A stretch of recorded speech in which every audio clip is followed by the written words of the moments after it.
It is a Taco Trump Tuesday here at Occupy Democrats, and let's discuss in this breaking story three important words: collaboration, collusion, Trump's favorite word, and coordination. If you wonder how it is Trump is not only a second-term president, but also why he never seems to suffer any other consequences than just a lot of attacks, this is why. He came into his first term, but he didn't have any inside pals. But one key figure in Trump's past says so much about where Trump is right now when it comes to Ghislaine Maxwell and the entire Epstein saga. And that was his fixer, Michael Cohen. Lest we forget this right here. The Cohen raid was a sign Trump's personal life in New York was colliding with his presidency in Washington. Cohen brings it right back to Trump Tower, to how Trump really operated for decades, having someone like Michael Cohen, not just a lawyer, but a fixer, at his side. For years, Trump had used Cohen to protect his image, just as he used Roy Cohn decades before. I think that he looked at Michael as somebody who would be his day-to-day Roy Cohn. Michael, in a lot of ways, was very good. Michael also was able to close a lot of problems down. He portrayed himself as a tough guy. He was willing to sort of intimidate people on Trump's behalf, threaten people. He was a bully. Cohen shielded Trump from bad press. One method, blunt threats to journalists. Mark my words for it.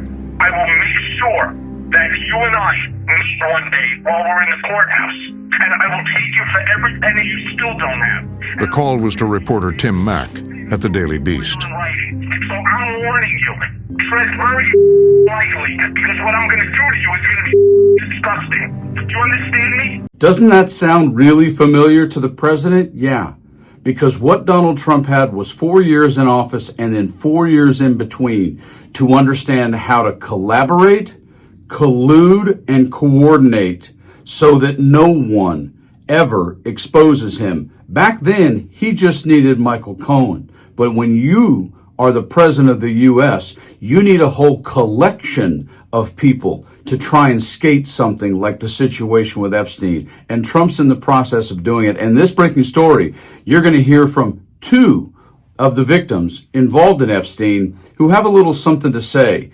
Before I show you the story, take a quick listen to this from NBC right here. We also want to talk about the latest in the Jeffrey Epstein scandal. We understand that two of Epstein's abuse victims sent letters to a federal court. This was condemning the Justice Department's request to unseal grand jury testimony. What they have to say? The biggest difference with this breaking story and everything else about Epstein is this is no longer a bunch of private little matters individually that one lawyer like Cohen can take care of. You're the president now. So the only way to escape it is to ignore the humanness of the victims of Epstein. Take a listen to what these two gals have just done right here. Breaking news. Epstein victims blast Justice Department over lack of transparency.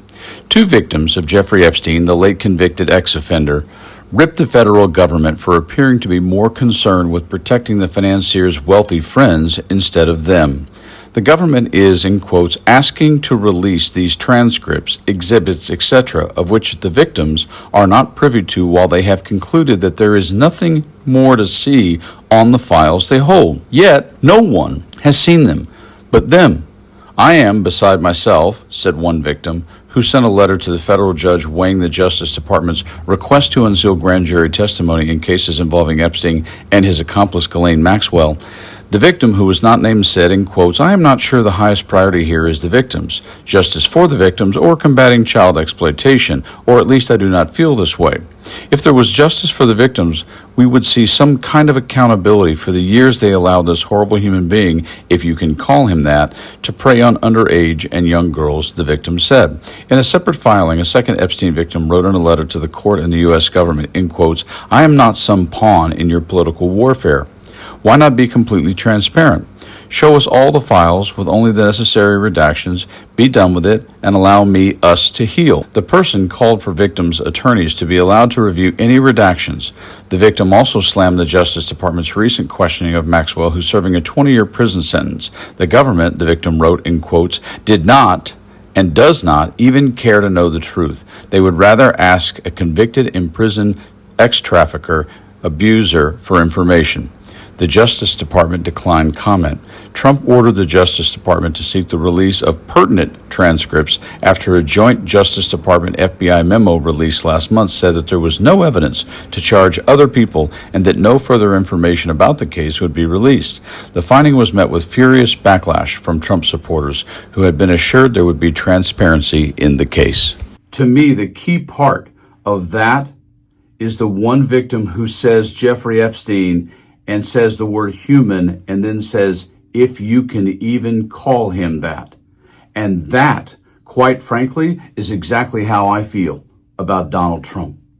He doesn't have any humanity. He just can't be wrong and he can't be caught. He's done so much wrong in his life. He has damaged so many people through all of his bankruptcies, and every single thing he's done, he just can't be caught. And when you have people around you like Tulsi Gabbard, and like Kristi Noem, and like Pam Bondi, and like Caroline Leavitt, and Stephen Miller, and. He has an entire army protecting white Christian nationalism in this country, and it is going to be very hard to actually take him down. Trust me, very, very difficult. But I'm saying this to you, say it to your friends, don't give up, don't let up.